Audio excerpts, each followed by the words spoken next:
Hi everyone! I wanted to say a few words of introduction in front of this tutorial because it's not a typical tutorial. It's more of a whirlwind tour of my personal approach to the post-production process.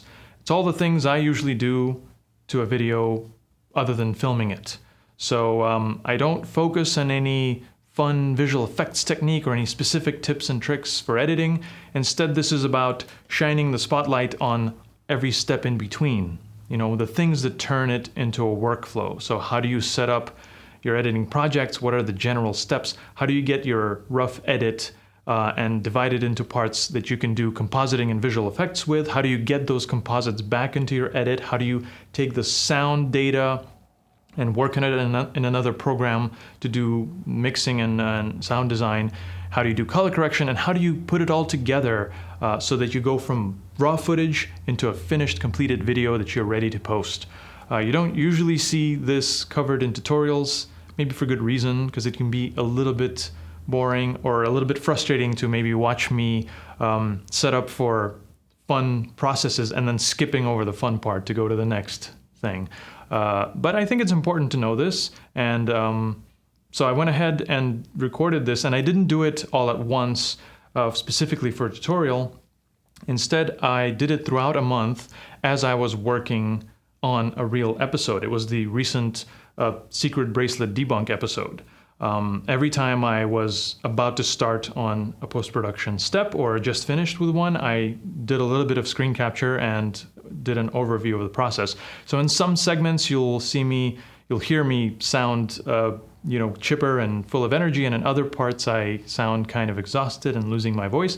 But that's how it really went down. This is kind of a video diary. And on a technical note, usually computer screen capture tutorials are recorded at a slightly reduced resolution so that the interface is easier to see. But in this case, I didn't do that because, again, I was actually working on a real video. I wanted my screen to look the usual way. So I wouldn't watch this on a phone.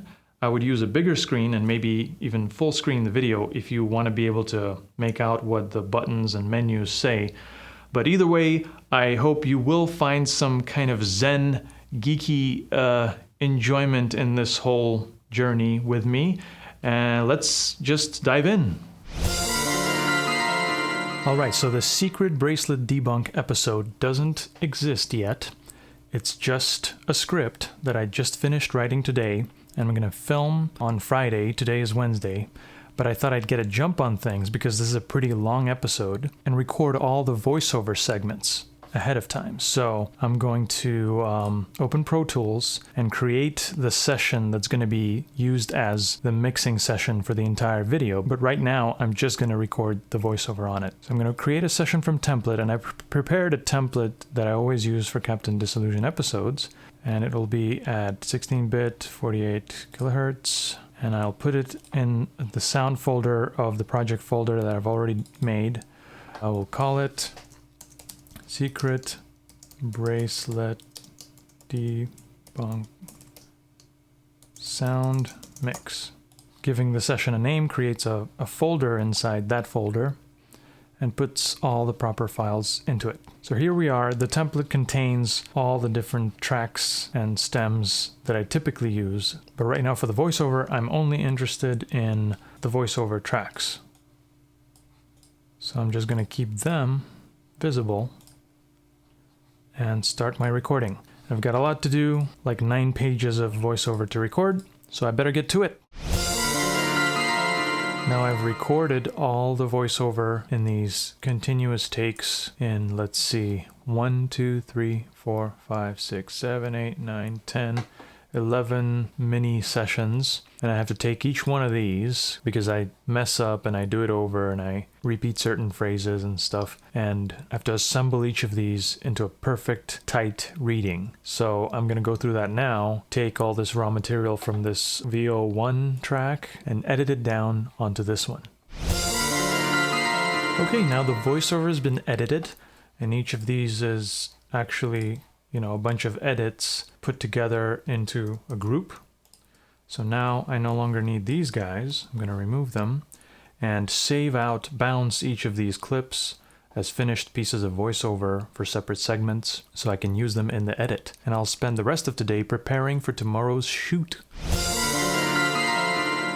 Okay, it's been a long and arduous day of shooting today, and I have come back with a bunch of footage which I have placed in this footage hosting folder. So we've got like an hour and a half worth of material, and now it's time to start the Avid editing project with that material. To be perfectly honest, I already started the project, I created it, and I imported the edited voiceover clips into it.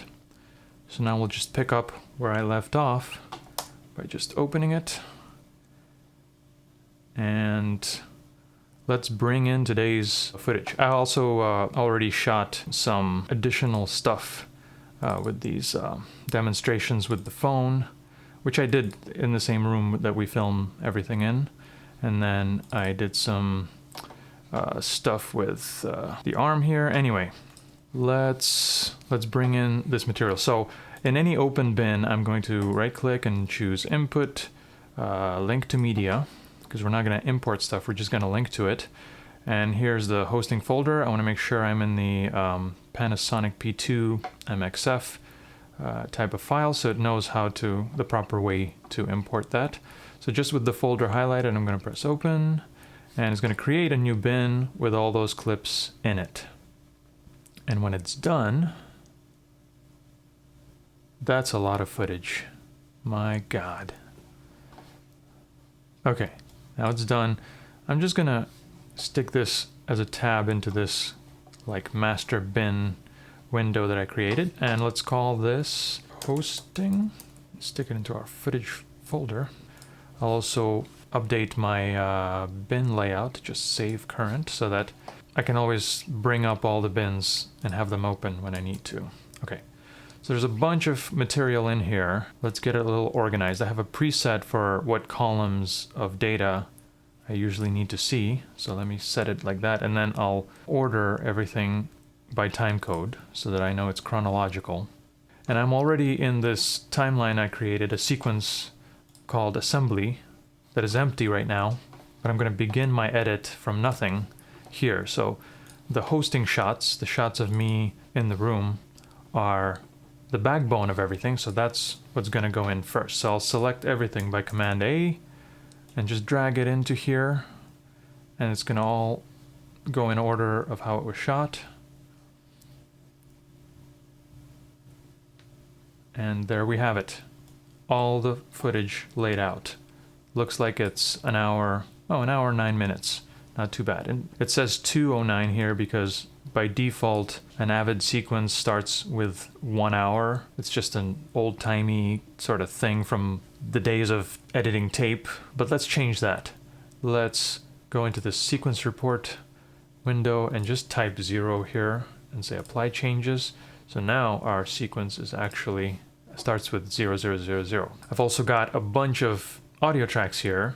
The way that we shoot it with this camera, it creates 4 audio tracks, but I happen to know that the lav mic that I'm wearing is actually on track 2.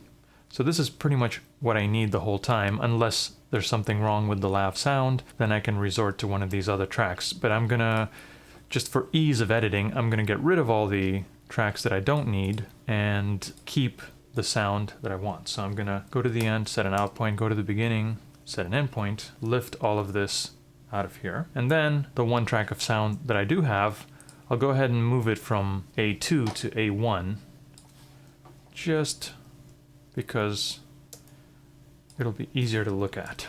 And now that I have that, I don't need all these empty tracks, so I'm gonna just delete them. So already it looks less scary. So now I can proceed with the assembly edit. I'm basically going to go through and just order all this footage in the sequence that it needs to appear in the video, because we didn't shoot it in sequence because it was easier to, like, you know, depending on what camera rig we're using or whatever, what direction we're shooting in. So I'm going to place all of that, then I'm going to clean up all the parts where we're like rolling but I messed up or whatever, and just leave all the actual good selectable acting, and then I will pick the best take of each moment and eventually arrive at a sort of rough cut of all of these parts Then I'll stick those voiceover clips in between, and I'll have something that I can start doing all the visual effects and animation with. So I'll see you when I'm done with that. Okay, it's been a few days and I've made some progress. I took all that laid out footage and I arranged it in roughly the order it's supposed to happen in the video. And then I trimmed out all the fat, all the weighting, and wherever I screwed up my lines, and just left the raw, good, usable takes material. And I have a whole bunch of takes of the same thing here. I picked the perfect one for this, the perfect one for this, and until I finally end up with the best of everything. Most of the shots of my on-screen performance are just one shot that needs to then go into the next segment. But a few of them have like some editing involved in them, cutting from one thing to another. And in some parts, I did things like maybe take out a pause or something with a speed ramping, just to keep the pace nice and snappy. And the parts that contain visual effects, I just have to kind of imagine what's going to happen there and figure out the pacing of how things progress. So, you know, in the rough cut, it looks like this. Factory farm plane tickets. Now, I'm going to come out of a little ball and fall to the ground. So, this is the state I see it in, but I have to kind of imagine it and hope that this is the time it takes. Sometimes I'm wrong and I have to go back and fix this, but this rough cut is where I make those kind of timing decisions. Or for example, here I also took the chunks of voiceover that I created initially and now put them in between the performances, and that's basically what the entire video is. So I have to decide, for instance, here, like the secret bracelet. that moment between, like, I say it, I throw it, and then like how long does it take before you start hearing the voiceover? Because you have to, the thing becomes full screen, maybe like background music is going to kick in, like a new track, and then I talk. So I kind of sit there and imagine these things in my mind, and eventually I end up with something that tells me like what's the video going to feel like. You can watch it and just watch nothingness and hear the voiceover and kind of get a vibe of how this video will play. And it also tells me that my final video is about 13 minutes long. At the very end, there's this exit effect, which involved a lot of filming of separate elements and stuff. So I just strung them all out in a row, but really the effect is going to be much quicker. So with this put together, I officially divided the entire video into separate chunks, because this is one of those episodes where just about everything is in effect. Either it's a segment where all the visuals have to be created from scratch, or these things, have visual effects in them. So it's pretty much a matter of replacing all these clips with continuous renders of visual effects. So I saved a few stages of my edits, so I'm going to go to the next one. I added a few things that I could, like the pieces of the video I'm showing, and some of the sound from additional sound other than my dialogue. And I kept kind of refining it and doing what I can here. And I marked the sections with these little markers, which are a very useful tool. I mapped my keys to easily create them and jump between them like chapter points. So I basically designated like specific sections, so I have to just take them one at a time. And I did the introduction section because it had all these cinematic effects. What was once this whole bunch of clips and stuff has now been replaced by this one continuous rendered out chunk that came from After Effects. And it takes us all the way to this segment, which I still have to do. I also did the end shot, which you can also see was initially this long bunch of elements, but became a much shorter end product.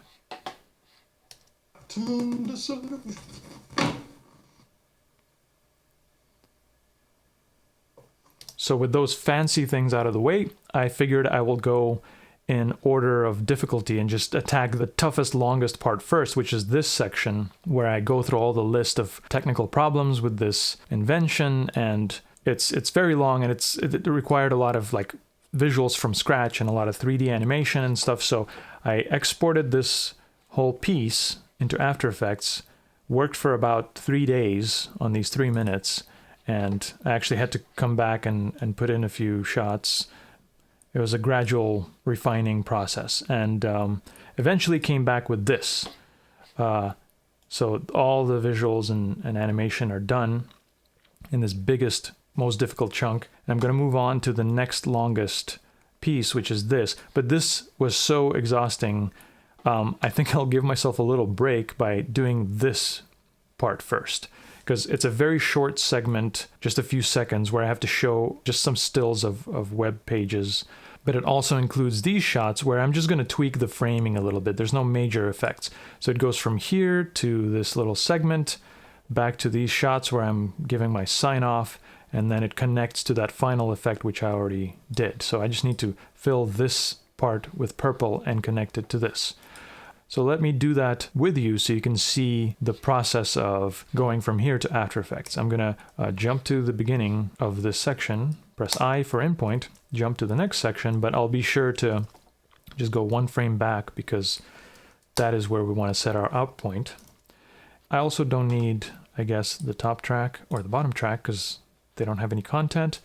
So this is the piece that I want to open in After Effects, and I want all the clips. I basically want the edit. I don't want to render this as a continuous thing. I want all the shots to be separate, and I want them to be the original camera files instead of a render. So the way you do that in Avid is you export an AAF file, which is kind of like an edit decision list that'll open up in other software with all of the edit points and things intact. So I have my page down key mapped to the export command.